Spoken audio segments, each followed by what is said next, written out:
Je m'appelle Ndeye Nar Thiam,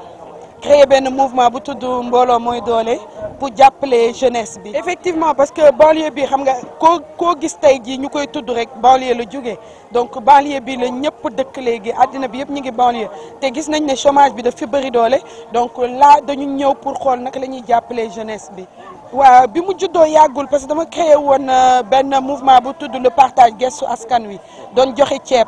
Après ci biir loolu la lii juddu parce que ñëpp dañ mën a yow comme créé nga lii ñu gis ne da nga ko séddale ñëpp kontaan pourquoi pas doo créé waat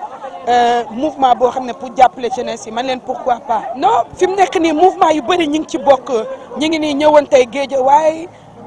am na ñu jógee ba Rufisque am na ñu jógee Parcelles Mamelles ñoom ñëpp ñëw nañu donc ça veut dire que ne ñooñu ñëpp ay mouvement la ñu yu ñëw adhéré ci suñu mouvement bi. bu tudd Mbolo Moy Doole ça veut dire que ne ñëpp la ñu woo pour nga ñu ñëw adhéré wu. ñun pour l'instant dañ ne politique gu ñu amuñu kenn ku nekk suñu ginnaaw nekkuñu ci ginnaaw kenn